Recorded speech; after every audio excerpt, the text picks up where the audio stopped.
Welcome to NFL World, where NFL starts and ends. I'm your host, Jacob. And Darren Waller announces or sent his intentions to the Giants that he was going to retire. This isn't a shocker as much as people were trying to make it seem that, oh, we didn't know this was going to happen. No, we knew. Waller didn't look the same. Let's put it like that. The last 2 years of Darren Waller's career, he's been not good.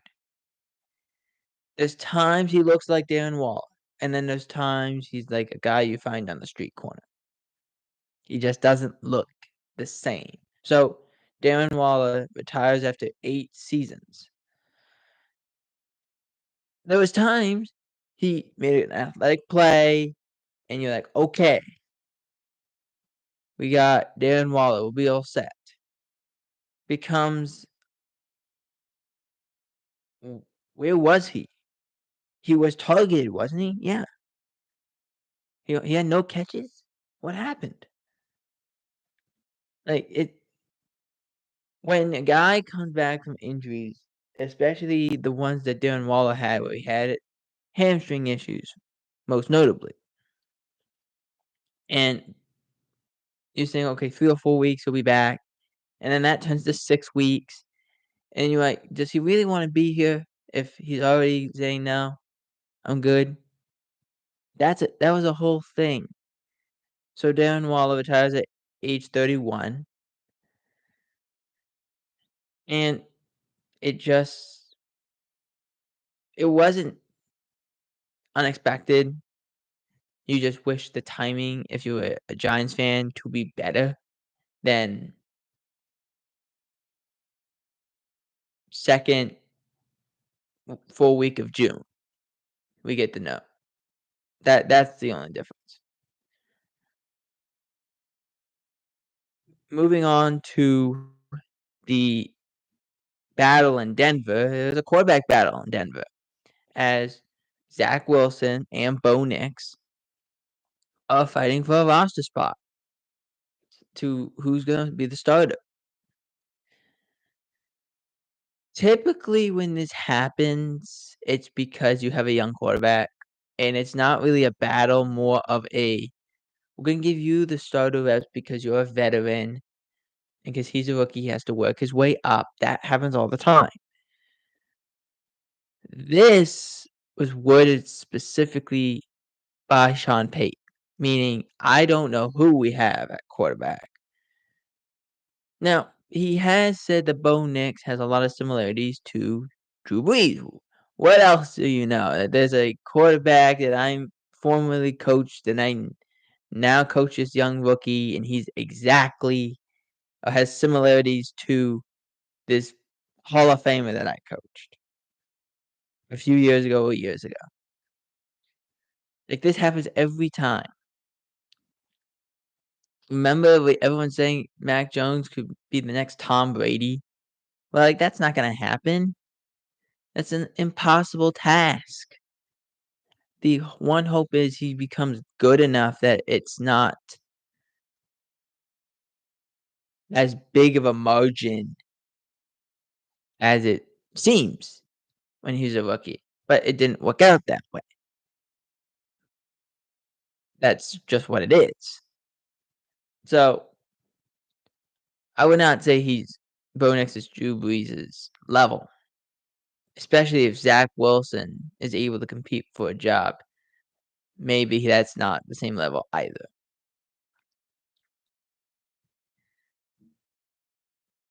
Next up, very interesting news that came out. Josh Jacobs said this last week. He said, we are not, talking about the Packers, his new team, and the Eagles, cannot wear green in Brazil because of gang ties in Brazil.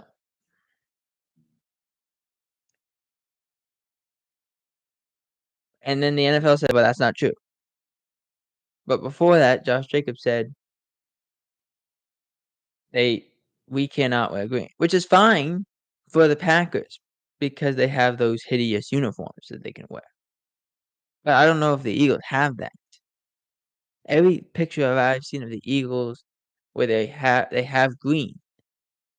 They have that, like, their midnight green that they normally wear, and they had that, like, lime-ish green that they had on their old uniforms way back in the day. That's all they got. So unless they're gonna wear white and look like the abominable snowman in Brazil, which I don't think they can do either, it's not gonna look good. So the NFL said, "No, no, no, no, you don't have to do that." But I thought about this, and I was talking it over with some of my family members over the weekend. I said that, and I was like, I don't understand. If they knew they couldn't wear green, why did they send the 2 teams that wear green to Brazil? It doesn't make sense to me. But like I said, the Packers can wear those hideous uniforms, the yellow and blue, and it makes no sense why it's yellow and blue, but it is. Moving on to the more section of this. Jets are trying out former All-Pro return specialist in minicamp, Jakeem Grant. Jakeem Grant hasn't played a football game in 2 years. But because of the new rules,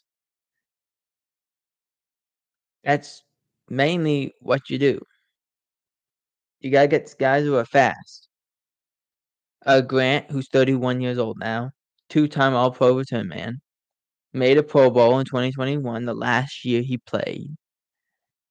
Um, Former sixth-round pick of the Miami Dolphins in 2016 and at Texas Tech. Lots of injuries over the last 2 years. He was on the Browns roster the last 2 years. Suffered a torn Achilles tear in August. In the final preseason game last year, had a season-ending knee injury.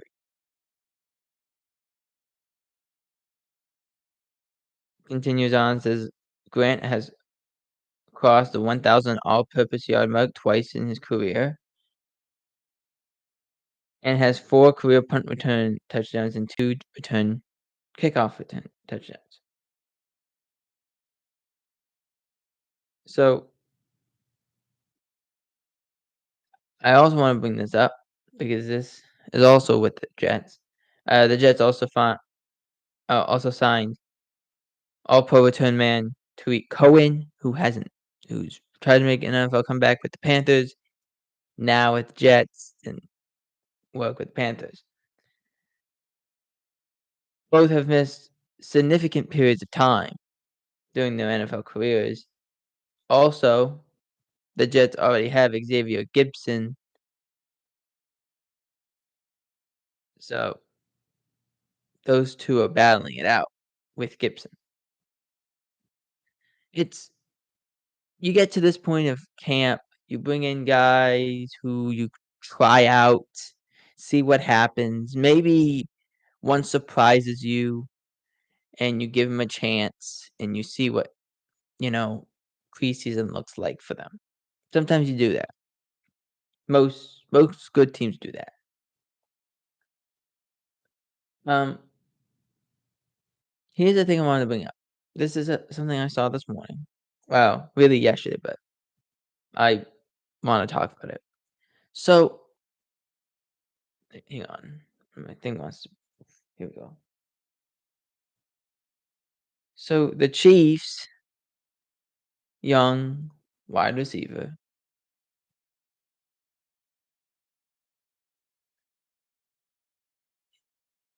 if I can get the thing to work.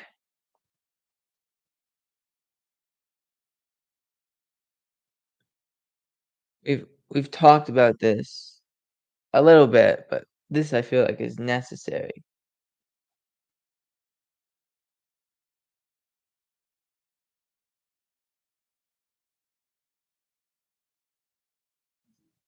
So,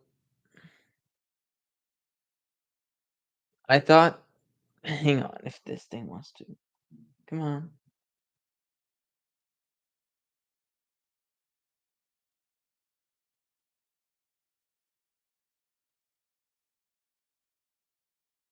It's just being very slow. But anyway, so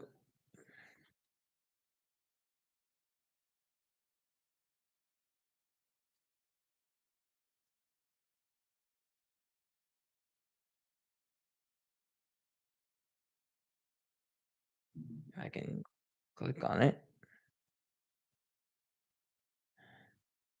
There we go.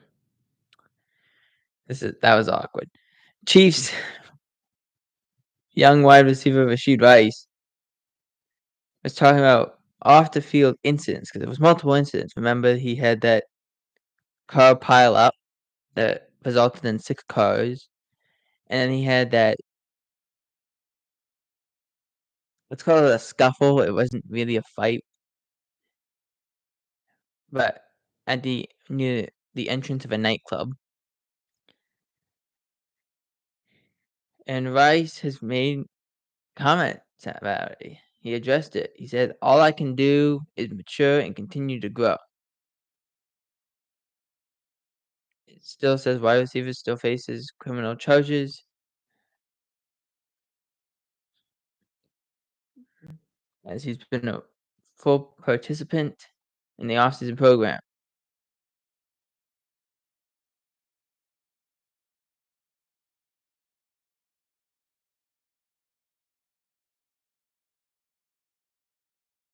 He says, "I've learned so much from the car crash.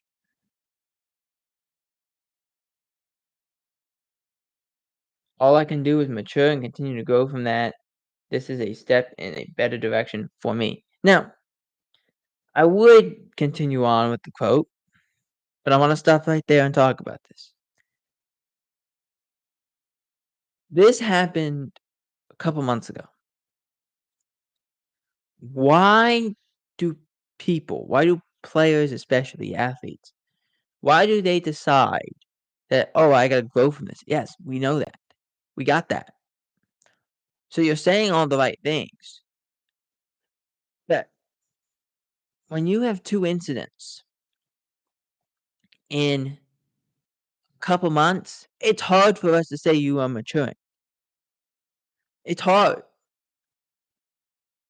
and I understand that.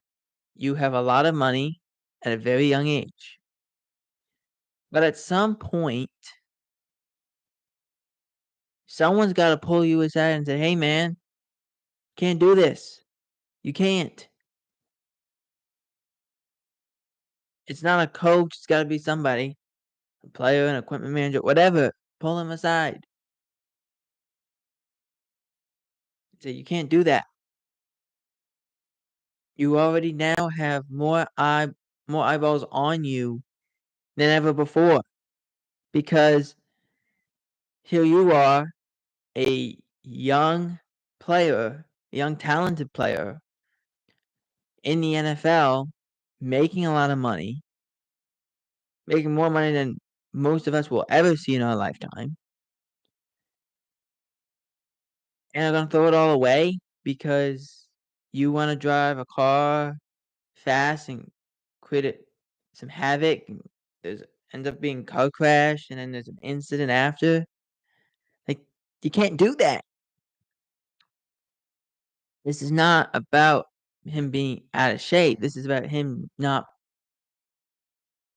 doing what he's supposed to do as a young player, which is understand it under no circumstance, if I'm young or older, I can do this. There's no circumstance of that. And just because you're an athlete doesn't mean you're above the law, but you have to understand you have to abide by the law because now you're an example. And I know we're kinda getting a little bit off topic, but I swing this back around, I guarantee you I can do this. When Zion Williamson was playing for the Pelicans, he was a little overweight and kept getting hurt. And Charles Barkley said, "Look, someone's gotta pull Zion aside and say, 'Look, man, you're a great young player,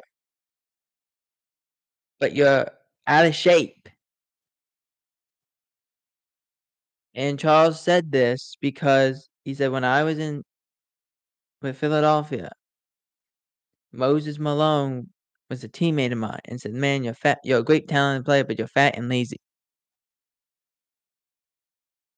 That get on this track and let's go.'"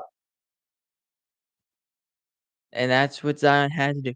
I'm not saying that's what Rashid Rice has to do, but he has to understand there is a level of expectation.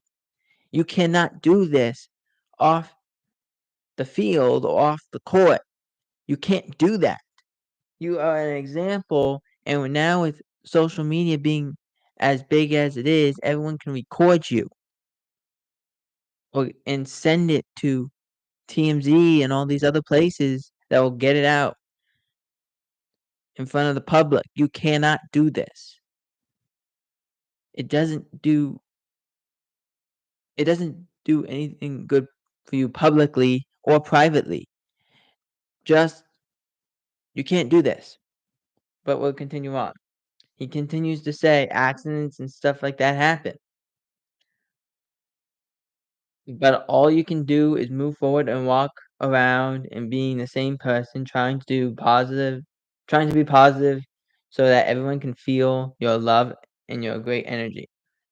Ri Rice, 24, was arrested in April after a six-vehicle car crash on the Dallas freeway prior to the police alleged with the former second-round pick was racing other cars at the speed of 119 miles per hour. He has been since charged with one count of aggravated assault, one count of collision involving serious bodily harm, and 6 counts of collision involving injury. 2 alleged victims of the car crash are also suing Rice for $10 million in punitive damages stemming from the incident. Continues on. Dallas police are also still investigating Rice's alleged role in an apparent May 6 assault at an area nightclub. The alleged victim has since downplayed the incident, opting not to file charges and telling the police the alleged dispute was a misunderstanding.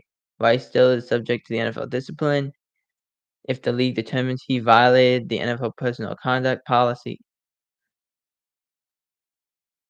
So here, what basically just was transcribed in about a month, Rice had 2 incidents in about a month. And both of those, he'll have to go in front of the NFL discipline committee to figure out what it is. Now, at one point, he was also saying that he could be disciplined as much as half the year. We'll see what happens, but you can't afford to do this. I'll reiterate, you can't afford to do this if you are Rashid Rice. You have to understand. Yes, you are a young player. You're 24 years old, but you have a responsibility for yourself and for your family. You can't get in trouble. You can't go 119 miles an hour on the road. You can't do those things. You not just affect yourself, you affect the team, you affect your family, you affect everybody around you. You can't do that. Don't do that. You're too talented to do that. Don't throw it all away because you want to do that. Next up, the Seahawks host a veteran wide receiver for a tryout at minicamp as Robbie Chosen, formerly known as Robbie Anderson, or Chosen Anderson, is working out with the Seahawks. Had a what was described in this article as a muted season with the Dolphins. I don't think he was that good.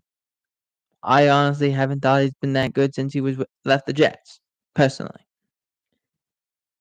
So let's just do it this way. He's changed his name so often we don't know who he is.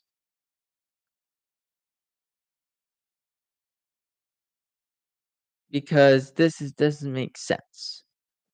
And the thing is, the reason Robbie Chosen has had such a hard time to find his groove in the NFL is because how many teams are gonna go and say you're a fourth, fifth wide receiver and you don't play special teams, we'll sign you. What? No. Typically what happens, you have 3 guys that aren't gonna play special teams as a wide receivers. But your fourth, fifth, sixth guys are expected to at least play some special teams. Robbie Chosen hasn't really done that. So you're basically signing somebody to be your fourth, fifth, or sixth guy and not have him play special teams. Like, that's hard. It's hard to do. Because now you just got a guy doing nothing. But he's on the team that I have to pay. But he's not getting any valuable reps. And on special teams, because he doesn't do special teams, and he won't play on offense. So he's just here.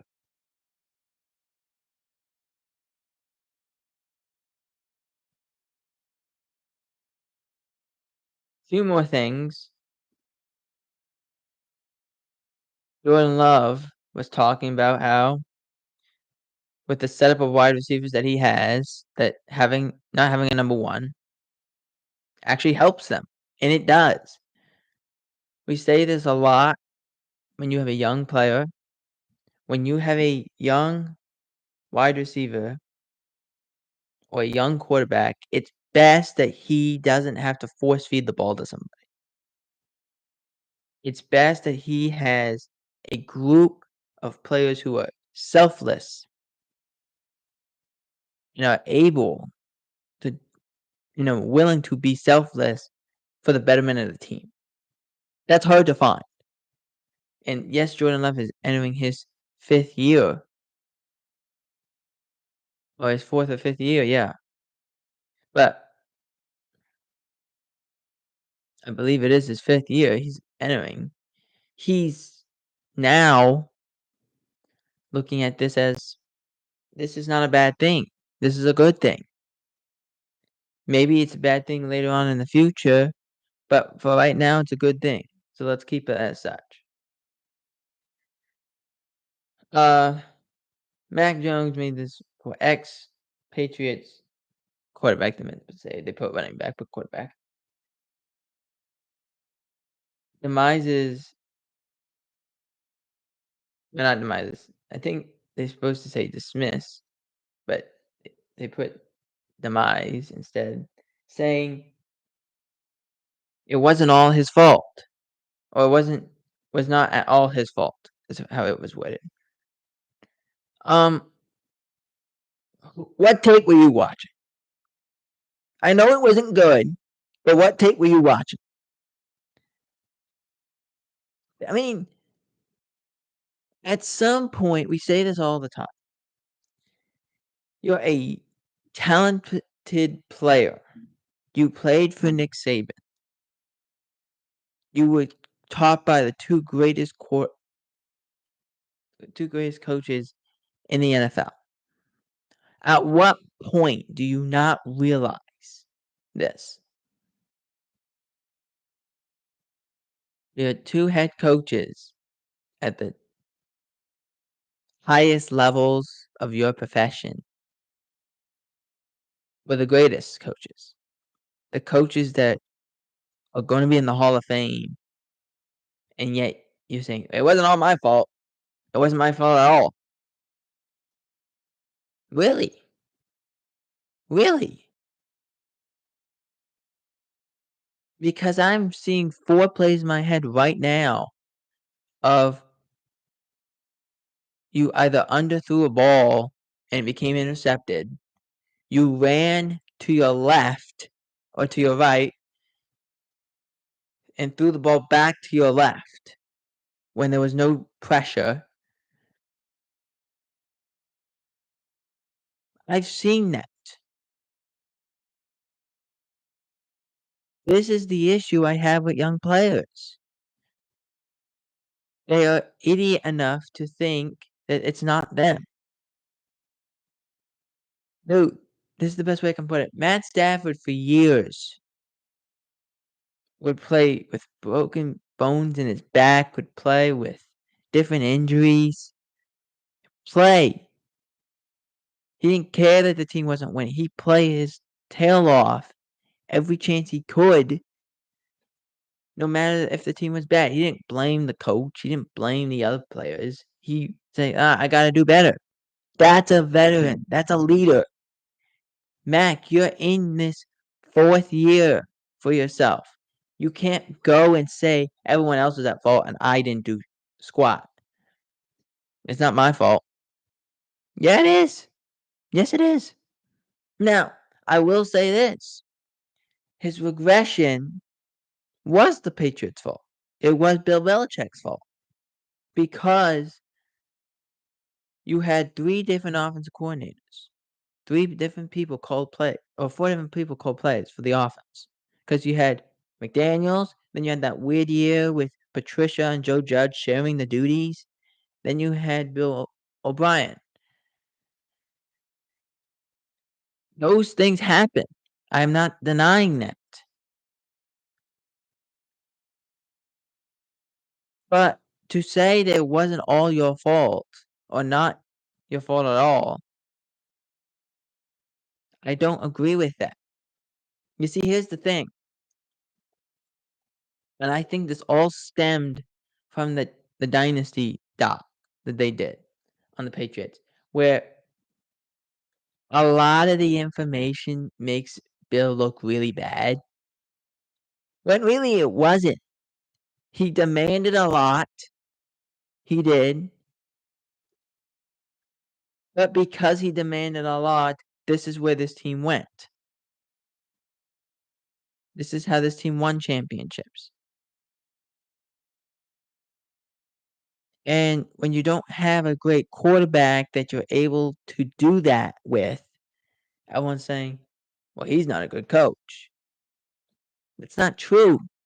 He is a good coach. He's a great coach. He's one of the greatest coaches to ever do it. He might be the greatest coach to ever do it. But to go and say, well, we're not responsible. Okay. Okay. How does that bench feel underneath you that you're not playing? Doesn't feel too good, does it? It's not just them. It's not them. Because there's plays that I'm thinking of right now in my head of you underthrew a ball so badly that it became an interception. That you ran to your right, threw back to your left, and got intercepted in return for a pick six when there was no pressure. Why were you doing that? The cardinal sin in the NFL is throwing back to the middle of the field if you were going to your left or to your right, or throwing back across the field when you're on to your left or to your right. That's a cardinal sin. You don't do that. It's a cardinal sin. What happened? Did it? Threw back across body, got picked. That's not Bill Belichick. That's not Bill O'Brien. That's not Joe Judge. That's not Matt Patricia. That's you. That is you. Take responsibility. It's not that hard. Take it. I gotta be better. I gotta be better. It's not that hard. Was there issues? Yes. There was issues that went beyond you.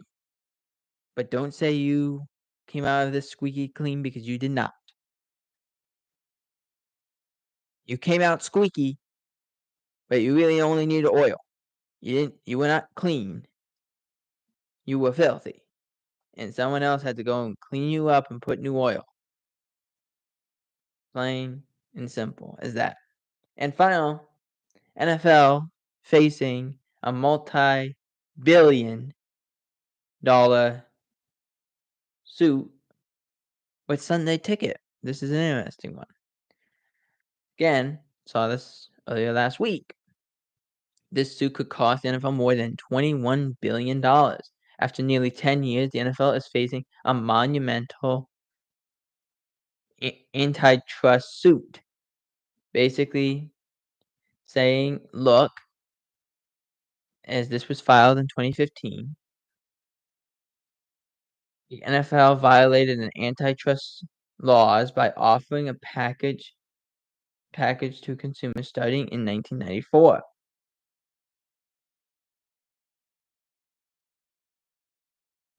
Basically, it's an Sunday Ticket is an option for out-of-market fans to watch their favorite teams. For instance, if you're a Steelers fan and you watch a game, you live in Seattle, you can't watch a lot of Steelers games. But after '94, with Sunday Ticket, you could, for a certain price, get paid to watch your team. The argument from the plaintiffs was pretty simple. They think the NFL worked together with network partners to inflate the price of Sunday Ticket. The attorney of the plaintiffs, Amanda Bond, I think it's how it said, Bond. Yeah, Bond, said the price of Sunday Ticket is unaffordable for most people. NFL, Fox, CBS, DirecTV agreed to make an expensive toll road that very few people would be able to afford. In her opening statement, if I can,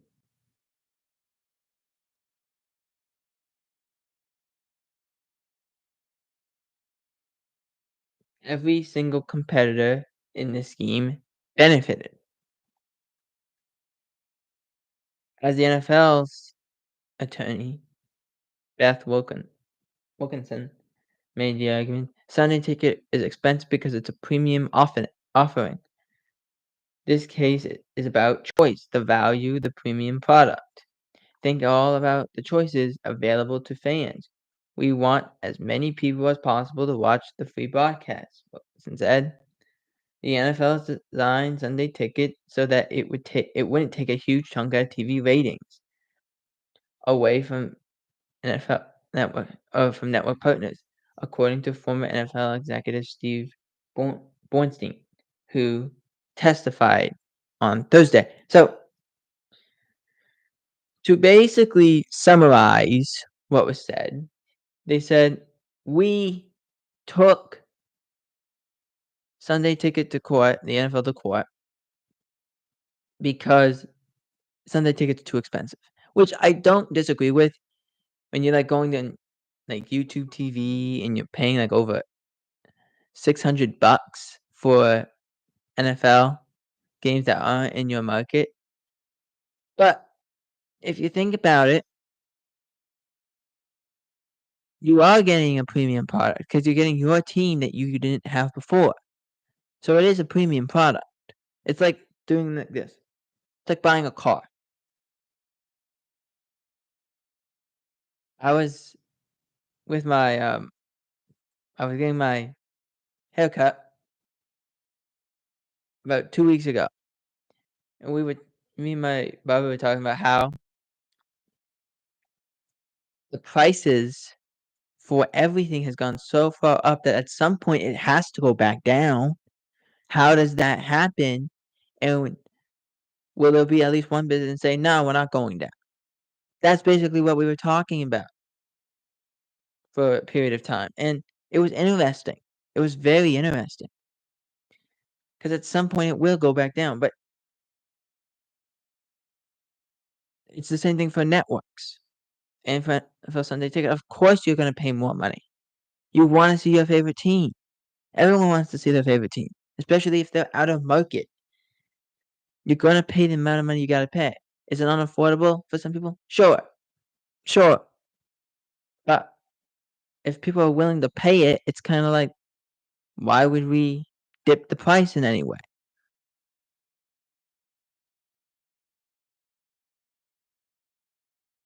Ornstein continued and said the NFL always wanted Sunday Ticket to be an additional package. That is how it was designed since its inception. Though since the NFL could lose this case, the plaintiffs are seeking $7.1 billion in damages. But since it's a federal antitrust, it the law says the number has to be calls for it the number being tripled, which means 21.3 billion. That's where the 21 billion comes from. It's very interesting, and we'll keep tabs on this as this case continues.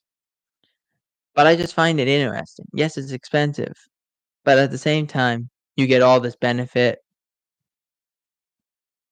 It just makes you wonder